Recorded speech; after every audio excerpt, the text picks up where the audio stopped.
Ahora viene con nosotros Cristóbal Cobo. Cristóbal viene de la Ciudad de México, él es chileno, lleva mucho tiempo aquí con nosotros, es profesor e investigador.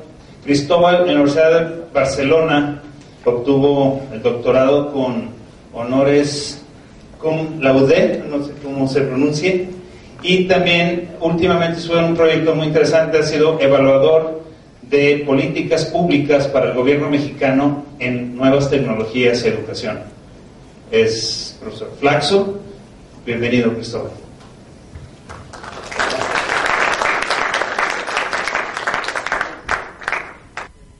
Ok, aquí está. ¿Cuál es la slide para avanzar? ¿Sí, verdad? Bueno, ¿qué tal?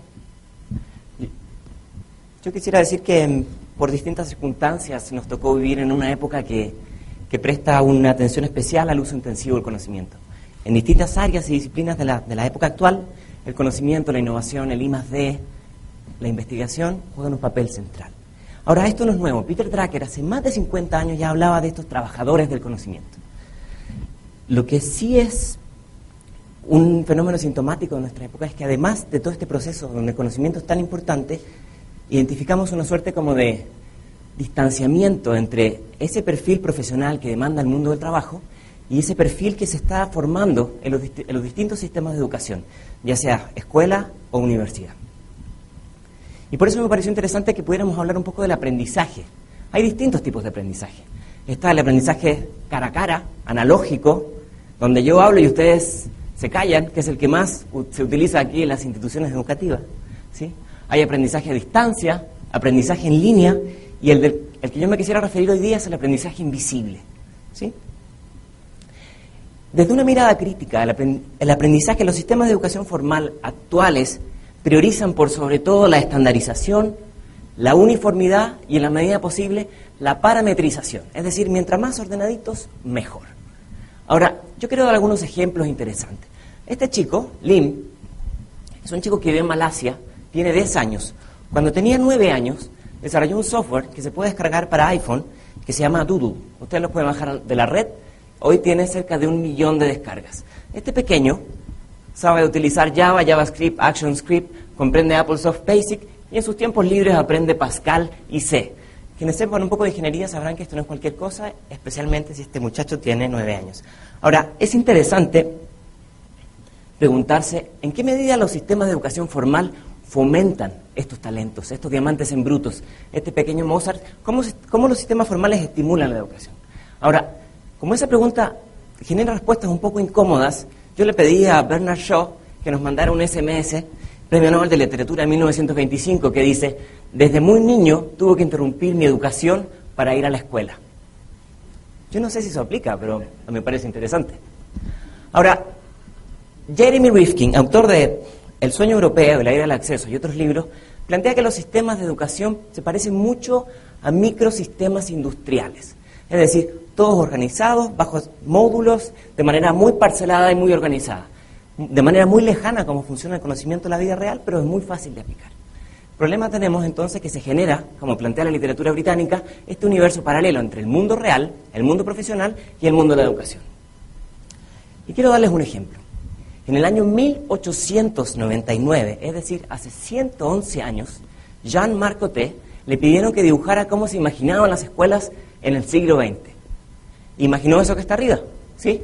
El profesor en una esquina entregando contenidos, se molían los libros y entraban por unos cables. Desafortunadamente esto ha cambiado bastante poco a la fecha.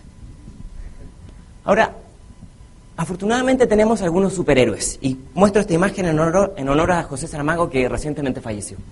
Tenemos algunas personas que afortunadamente han sido muy exitosas sin pasar por la universidad. Tenemos por ahí a Walt Disney, Pablo Neruda y otros que ustedes reconocerán, Henry Ford, y los demás me parece que son muy conocidos. Ahora, ¿por qué planteo esto? Porque creo que tiene mucho sentido la frase de Albert Einstein, que plantea: es un milagro que la curiosidad sobreviva a los sistemas formales de educación. Porque yo creo que hay una tensión que no hemos sido capaces de resolver. Por eso quiero plantear 4 preguntas para articular un poco este análisis. Uno es: ¿cómo formamos a estos jóvenes que nacieron con Internet en la mano? A estos jóvenes que en el año 2020 van a ser profesionales. La segunda pregunta es, ¿cómo preparar para la complejidad global? Y yo agregaría la incertidumbre. Vivimos una época de tal interdependencia que parece más un plato de espagueti que cualquier otra cosa. En tercer lugar, ¿cómo aprender a aprender y cómo aprender a desaprender? Que suena un trabalengua, pero es bastante difícil porque tiene que ver con el aprendizaje para toda la vida y tiene que ver con una cosa que es muy complicada, que es deshacerse de los viejos paradigmas que venimos arrastrando y que muchas veces limitan nuestra capacidad de volver a aprender. Y por último, ¿cómo estimular la creatividad? La creatividad, yo no sé hasta qué medida estamos utilizando esos diamantes en bruto que tenemos en los sistemas formales de educación. Ahora, bajo esa idea, John Moravec, que presentó en la mañana, y yo trabajamos en esta idea del aprendizaje invisible. No es necesario sumergirse en un vaso de cerveza para el aprendizaje invisible, pero el aprendizaje invisible funciona bastante parecido a la manera en que nosotros aprendimos a utilizar las redes sociales. Nadie tomó un curso para utilizar redes sociales, ¿no? Pero esas habilidades que desarrollamos hoy día nos pueden servir para el mundo profesional, para el mundo de las relaciones entre pares, etcétera, etcétera, etcétera. Ahora, el aprendizaje invisible está basado en principios que ya existen. El EduPunk, la educación expandida, el aprendizaje accidental, el aprendizaje ubicuo. Vamos a ver un poco de esto. Principito dijo esta frase tan bonita y tan cursi de lo esencial es invisible a los ojos. Muy bien. Yo me atrevería a decir otra frase. Lo esencial hoy es invisible a la educación formal. ¿Y por qué digo esto? Porque me parece a mí, y lo siento que lo digan en una institución educativa, pero la educación en general formal no ha estado a las alturas de los desafíos que plantea la sociedad del conocimiento. Y voy a plantear ahora 5 ejemplos, 5 ejes o axiomas que nos ayudan un poco a entender esta aproximación del aprendizaje invisible.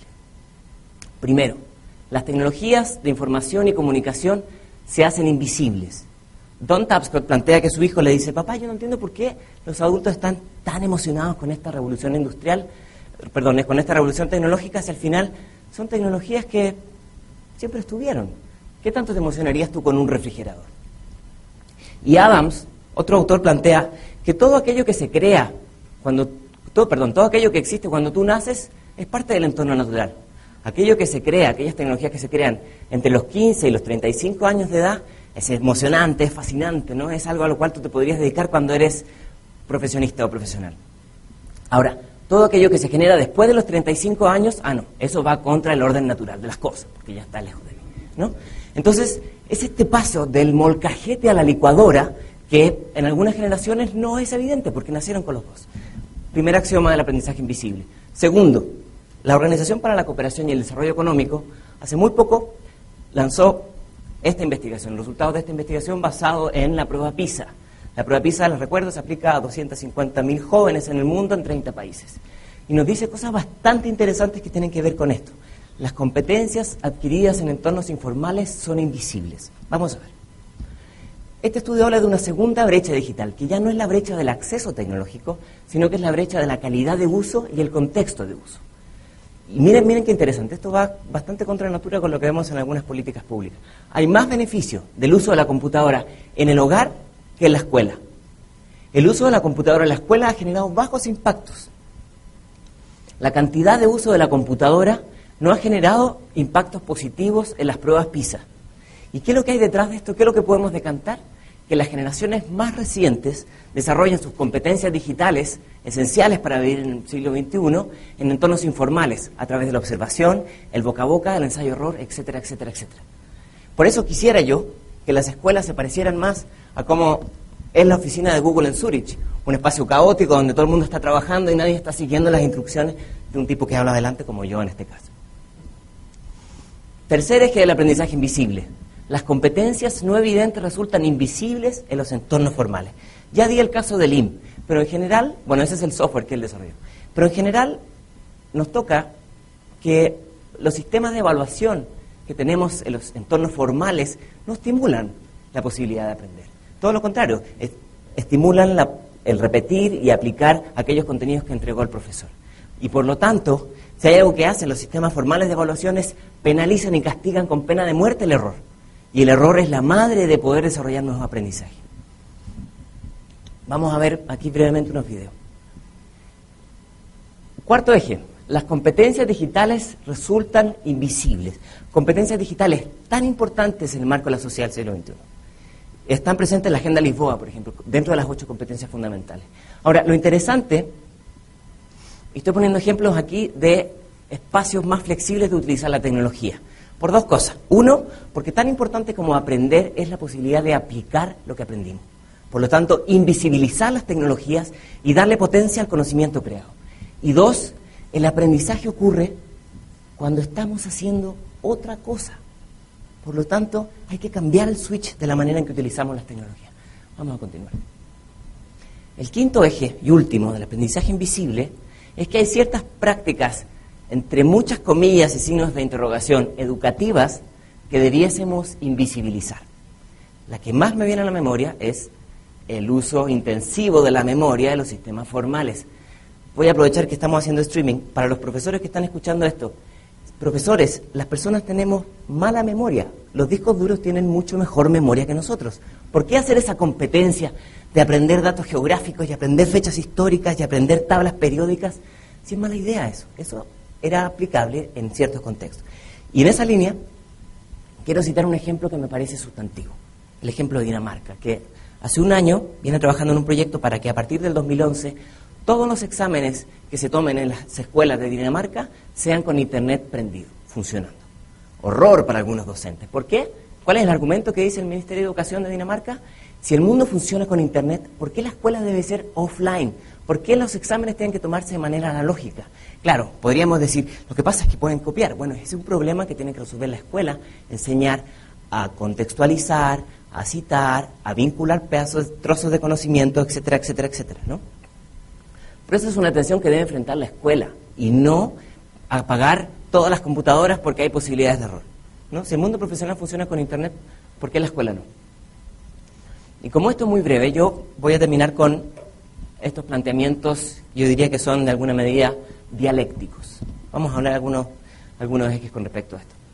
La tesis actual es que las tecnologías son el ticket para la sociedad del conocimiento, son el ticket de la modernidad. Por lo tanto, nadie se resiste a regalar laptops. Si hay algo que le gusta a los políticos latinoamericanos y a otros también, es tomarse una foto regalando una laptop. No hay una imagen que les parezca más irresistible, ¿no? De izquierda o de derecha siempre tienen que estar en este proceso. Ahora, este no es un tema nuevo. Ese señor Edison decía en el año 1921, es decir, hace casi un siglo atrás, ¿sí?, que el cine iba a cambiar la educación. Luego dijimos que la radio iba a cambiar la educación. Y luego la tele iba a cambiar, en fin, la computadora, el CD-ROOM, en fin. Siempre estamos esperando que venga un tótem del cielo y que arregle los problemas de educación que tenemos. Seymour Papert, uno de los gurús del MIT en temas de educación y tecnología, dijo hace 30 años, en 30 años las tecnologías harán que la educación, que las escuelas sean redundantes, transformará la educación. ¿Se acuerdan de la imagen que les mostré de Jean Coté? Yo creo que no han cambiado como quisiéramos. Ahora, ¿cuál es la antítesis? Y esto es importante. ¿Cuál es la antítesis? Las tecnologías evolucionan a una velocidad explosiva, exponencial, de manera continua. Día a día es casi imposible seguir la velocidad con que aparecen estos dispositivos. La educación, yo ni siquiera me atrevería a decir que evoluciona de una manera lineal. Ahora, yo tampoco creo que la educación tiene que evolucionar al ritmo de la tecnología. No se trata de eso, pero sí hay que construir puentes entre estos dos y creemos que el aprendizaje invisible puede ser una posibilidad de avanzar en esas áreas ocultas donde todavía hay muchísimo, muchísimo que hacer. Y para terminar, síntesis. Me encantaría tener una respuesta. Desafortunadamente tengo una pregunta. Y mi pregunta es, esta de hoy, la que ustedes recibieron, la que reciben sus hijos, ¿es la mejor educación que la humanidad le puede dar a estas generaciones del siglo XXI? Yo no voy a responder la pregunta. Mi única propuesta es que hagamos un pacto por la educación de mañana. Un pacto en el que participen educadores y educandos, pero también funcionarios públicos, policymakers, empleadores y empresarios. Una educación que piense en mañana como la principal herencia, aunque nosotros no estemos ahí para disfrutarla. Muchas gracias.